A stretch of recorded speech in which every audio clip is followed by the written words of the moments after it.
right, welcome to the PreMed and PreHealth Advising Program MCAT workshop, where we'll review these strategies and resources available to you specifically as Northeastern students as you gear up to take your MCAT exam. All right, so we're going to start with some data and how the data really shows how you're at an advantage being a Northeastern student. This chart compares the U.S. average acceptance rate for all colleges and universities in the country versus the acceptance rate of Northeastern University students. As you can see, there's a distinct advantage to being a Northeastern University student, which can be attributed to our students' involvement in rigorous academics, their time and dedication that they take into putting to the MCAT exam, and the robust experiences our students gain within the co-op structure and on their own. So kind of moving in the same direction of achievement and our student success, GPA and MCAT are a large contributor to that. And it's important for you folks to achieve balance when it comes to the MCAT and your GPA. As you can see by the chart, this is a chart of the AAMC acceptance rate to U.S. medical schools.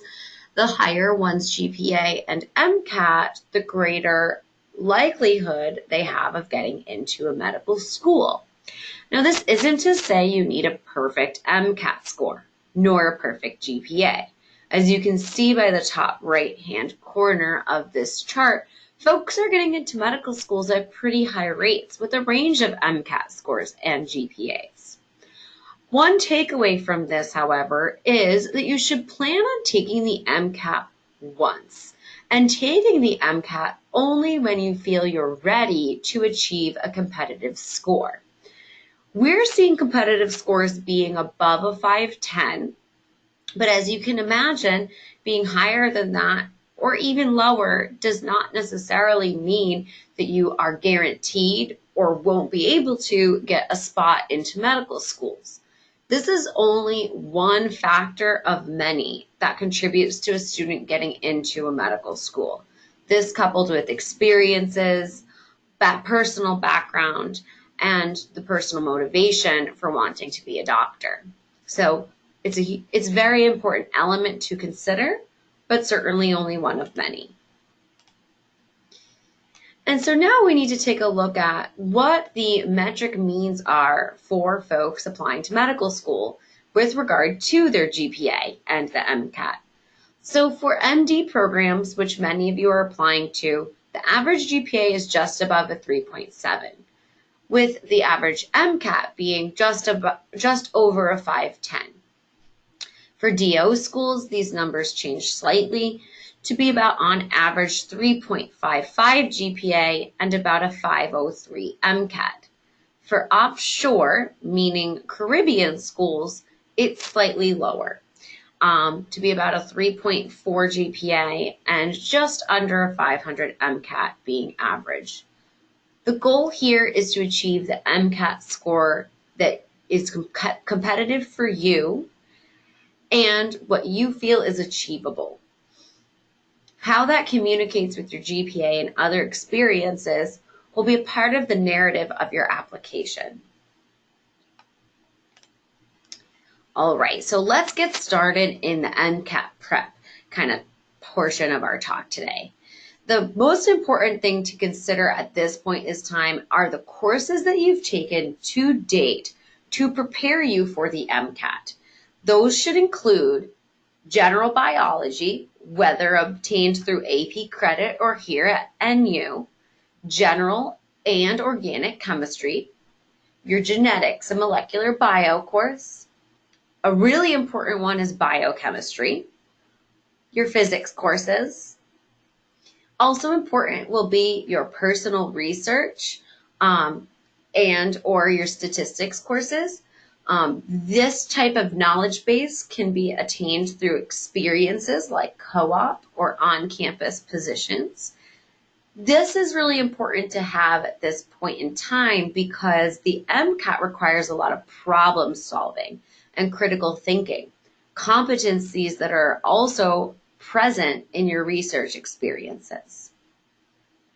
Other courses that are going to be important in preparation for the MCAT are your introductory to psychology and or sociology courses.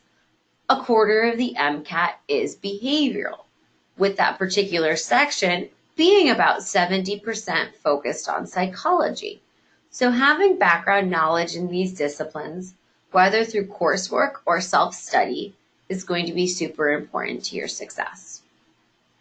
There are additional courses that have helped students in the past to prepare them for the MCAT, examples being cellular biology or microbiology. These are not required courses to help prepare you for the MCAT. Rather, they're additional courses that may be of use with content that you might find is applicable to your MCAT prep. All of you are probably at this point. You're getting started to create your study plan for the MCAT. Before you do this, and links will be included in the presentation that's sent to you, before you do this, it's important to read the materials on the AAMC website. They provide a ton of information on expectations regarding the MCAT.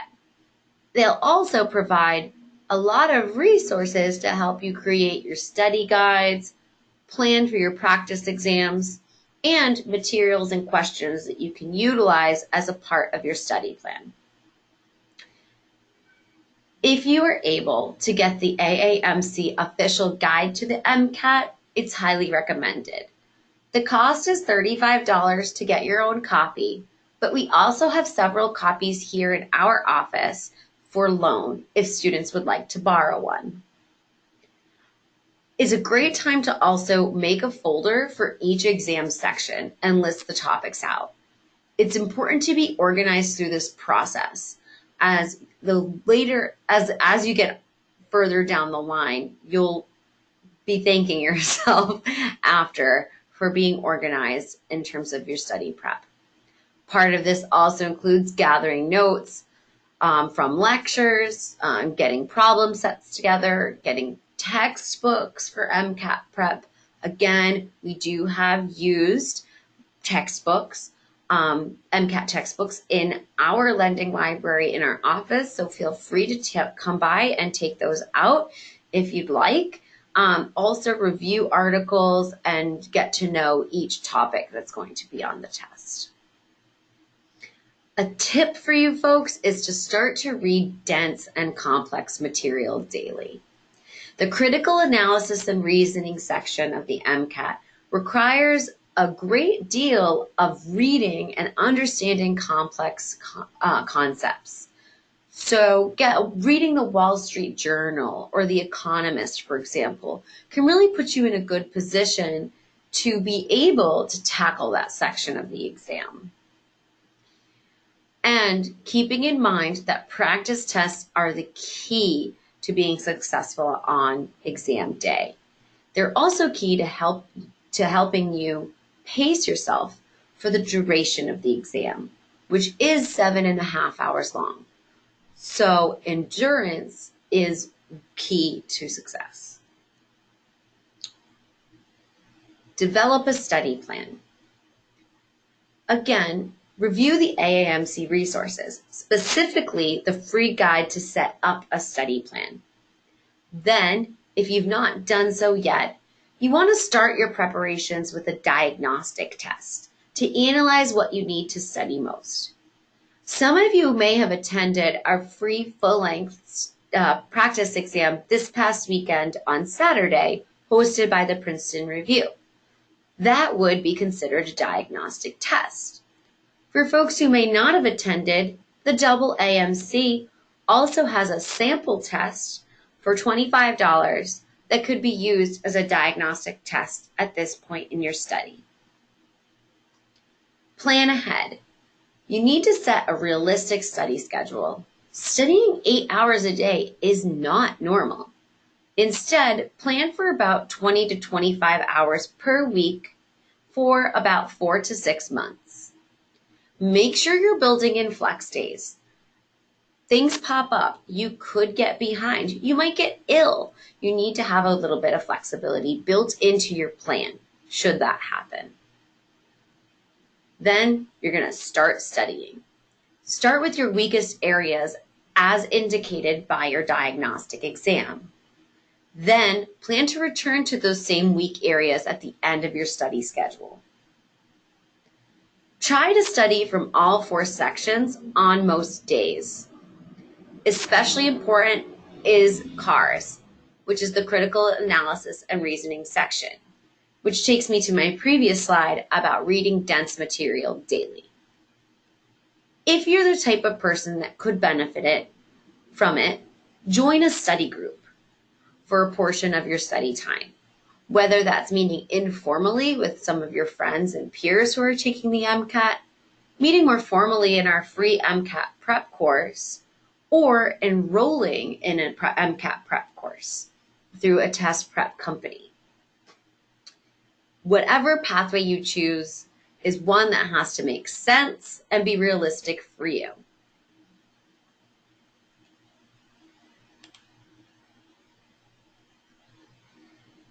Here are some sample 6-month study plans. Plan 1 has a student reviewing their content for about 3 months, then taking the latter half of their MCAT prep for their full-length practice exams with several days where they can spot review topic areas that they have identified as needing more study. Plan 2 has a shorter content review period, then is followed by 2 months of combined content review with full-length practice exams, and concludes with 2 months of primarily doing practice exams and spot review. From my experience, students tend to gravitate more towards the Plan 2 option, as something we hear often from students is they felt they spent too much time doing content review. I again urge you to develop the plan that makes most sense for you and to ensure that full-length practice exams are included in your prep. As an aside, the AAMC has 4 practice MCAT exams. The 4th one's new this year. They're most predictive of how you will actually do on test day because they're made by the makers of the actual exam. It's important to save these practice exams to the end so that you have a better idea of how you're going to do on the day of the actual exam. So moving forward, now that you've kind of thought about your study plan, everything is set in place and you're about to embark on this journey, we want to share with you some resources at your disposal in terms of getting you ready for the MCAT. The first are the free AAMC MCAT materials. The link is provided here. Also are included here are the Khan Academy videos for the MCAT, which are free and online. Students might also look into massive open online courses like Coursera and edX when they really need some review in content. You might also consider Anki, which is a web-based program. It would be an app that you download on your phone that uses student-developed flashcards to help supplement studying. Just a word of caution here, because these flashcards are student-developed, it means that they haven't necessarily been fact-checked. So just ensure when you're kind of looking for Anki flashcards that you're keeping in mind that you'll have to spot check the material within. Our program has also developed an MCAT spreadsheet. This is where students from Northeastern have shared their experiences, their study plans for the MCAT. These successful students did well in terms of preparing themselves for their MCAT exam. So learning directly from what they did can certainly be helpful in creating your own plans moving forward. As I mentioned earlier as well, the PreMed and PreHealth program has a pretty extensive resource center. So whether you're looking for a quiet place to study or to borrow MCAT books or the official MCAT guide, feel free to stop by our office in 315 Richards during normal business hours. We're typically open Monday through Friday between 8 and 4 p.m. And then finally, if you feel you might be eligible for the double AMC fee assistance program, this can help offset the cost of your MCAT primary and secondary applications. If you're not sure if you're eligible, it doesn't hurt to check it out to see if it's something that's an option for you. Just kind of reviewing again some of the resources our program has for MCAT. The first two have already passed. We've had our strategy session and full length practice MCAT with the Princeton review. But please be on the lookout in terms of future events because we may be hosting similar events to these next semester. Upcoming is our March to Success event, which is going to be hosted by a recruiter from the U.S. Army. March to Success is an online program that gives you full access to free MCAT practice tests. These things can get expensive, so having access to 2 free full-length exams that you can take on your own and at a time that's convenient for you is really, really great. So we would encourage you to join us on Monday, October 28th for the March to Success presentation. No registration is required, and I'm pretty sure there's going to be some free food there.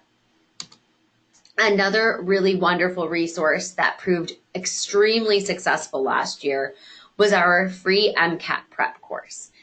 The course this year is taught by Northeastern senior Kate Stein, and she's developed 15 lessons of high-yield science content, which will be delivered in person on Wednesday nights starting November 6th and through the end of March. I will be emailing you folks this exact handout so you'll be able to note the dates of the courses.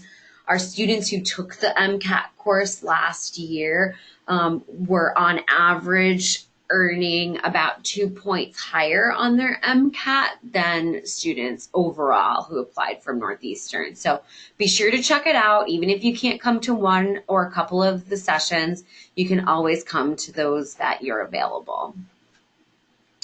And just to answer a question that came through, yes, the free exams are from a specific test maker. To be honest with you, I don't remember the test maker at this point in time, but if you Google March to Success, it will, online, it will show you who the test maker is for those. So when should you sit for the MCAT? Well, I think the most important thing to remember is that you should only be doing this when you're ready to earn your best score. You want it to be on a test date that allows you to also receive your score and still apply early in the application cycle. So we can guarantee that folks taking the tests in January, March, or April are going to get their scores before the applications open. For folks who are planning to take their tests in May, you're still going to get your scores before any medical schools start receiving primary applications. And what we mean by this is, though you might submit your application on the first day that it opens, say, for example, it's May 31st, which was the date it opened last year, the application service takes quite a bit of time to verify your application before they send it off to the medical schools. So last year, the earliest a school received a verified application from AMCAS was late June. So you'll still be able to get your scores in that time and with a May test date, be able to apply early. For June tests, scores would be released a little after schools receive your primary applications. You'll still be eligible to apply with a committee letter if you take the MCAT in June. there shouldn't be a rush to sit for the test. The best time is not to take it. The best time to take it is really just to not take it too early. You need to take enough time to assimilate knowledge from your prerequisite courses and to be successful on that test after taking plenty of practice exams. So this is an example of a trend on practice MCAT exams that would indicate that you are ready versus not being ready. So kind of moving in an upward trajectory with each practice exam taken and not seeing too much variability or huge dips in scores as you get closer to your exam date. Okay, logistics. Registration for the MCAT has opened for folks who are planning to take it this coming January through June. So if you haven't registered for a date yet, I would encourage you to do so soon, just to ensure that you can get a date and location that is your first preference. If you're planning to take the MCAT later than this coming June, which likely means you're applying not this cycle, but the following cycle, that registration won't open until February, and we'll announce that when it comes. I'm going to repeat this as many times as I feel it takes. Do not take the MCAT if you're not ready. If you're not ready to take the MCAT by the time your exam date comes nearer, either reschedule it, cancel it, or you can, if it's really close to the exam date and you don't want to, just waste your money, you can go and take it as essentially another practice exam and void your score. Voiding your score means that you will never see what you got on the exam, nor will medical schools know that you took it. Really, this would be reserved for somebody who knew going into the exam that they weren't ready for it and they didn't want that score to count. Doesn't happen often, but if it does, certainly reach out to your advisor and we'll guide you through that process. When you register your MCAT, ensure that your name on your registration appears exactly as it also appears on your government-issued ID that you'll present when you go to take the test. It's vital that these match in order for you to be able to go into the exam. All right, let's prepare for test day. For your practice exams, do your best to simulate test day conditions. Get up at the same time, have a similar breakfast, pack the same snacks, go someplace quiet, but not silent, to take your practice tests. The reason you go someplace quiet but not silent is because you should expect distractions. People are going to start their exams at different times and take their breaks at different times. There even may be people in the same exam room taking different exams who finish at various intervals. So having a little bit of distraction is really important because that's more realistic to what your actual test day is going to be like. If you stumble upon a question that's too difficult or scares you, skip it and just return to it later. Chances are 99.99% of you are not going to get a perfect score. You do not need to get a perfect score to get into medical school, as was reflected on the chart that was up on the screen earlier. Competitive score is important, but not everyone needs to earn a score in the 99th percentile. You can certainly earn competitive scores and be really strong applicants for medical schools with a range of scores. If things don't go as planned, again, you always have the option to cancel or avoid the test if you're not feeling confident about your performance. So this would mean if you were really sick or just didn't finish a section or two, you're never going to leave the exam feeling like super confident about how you did. But if something really went awry and it just is absolutely not the test that you want reflected on your application, then this, of course, is an option for you. All right. So test day, the day before your test, you really want to ensure that you're not studying. Relax, unwind. You can exercise or meditate, whatever makes more sense for you. Make sure you get a good night's rest. Really important to go into that exam feeling refreshed. On test day, wake up early, make sure you eat a hearty breakfast. Don't forget to bring your 2 forms of government issued ID with you. Plan to arrive to the test center early.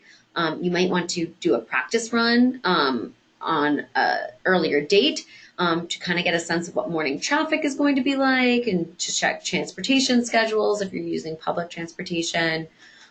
Just always allow for extra time. And this is just kind of a little bit of caution, though I'm sure it won't apply to most of you. The double AMC allows you to take the MCAT up to 3 times in a testing year, and up to 4 times over 2 years, up to 7 times in a lifetime. For most of you, you'll only take the MCAT once and only need to take it once, but just being wary that there are upward limits to these exams. The PreMed and PreHealth policy is that the MCAT can only be taken once in a calendar year to qualify for a committee letter. So yes, if you need to take the MCAT more than once, that is perfectly fine. But we would just want to ensure that you're taking a decent amount of time to really prepare for a second exam date. And that kind of leads me to what happens if I don't achieve a competitive score this time around. Well, first, 1 poor score doesn't keep you out of medical school. 2 poor scores are bigger concerns. So the really important thing at that point is to ensure that you're better prepared the next time you take it. You definitely don't want to take that exam again in the next few months. Medical schools are looking for folks that, make good decisions and, good judgment calls. And 2 poor MCAT scores really close together will raise questions about your commitment to medicine and your ability to handle complex materials. So if you do need to retake it, what we would advise is to defer your application until the next cycle and retake the exam with another 4 to 6 months to study after you've given yourself time to reapproach the material and perhaps create a different study plan. Again, I don't suspect many of you will be in this position. I'm sure most of you will be taking plenty of practice exams and getting yourself ready for exam day, and only taking that exam when you feel you're ready to achieve a competitive score. But just know that there's no end to the road should that not happen. We're here to work through it with you. Please feel free to book an appointment with your advisors should you have any questions about your MCAT preparations, or are feeling stuck, or just need somebody to talk things through with. So with that, that concludes my slideshow. I appreciate you all taking the time to listen to our presentation today, and hope that you're able to attend our upcoming sessions and also the MCAT free MCAT course. There's tons of resources here for you, and we really would like it if folks were using them. So don't be a stranger, and good luck on those MCATs.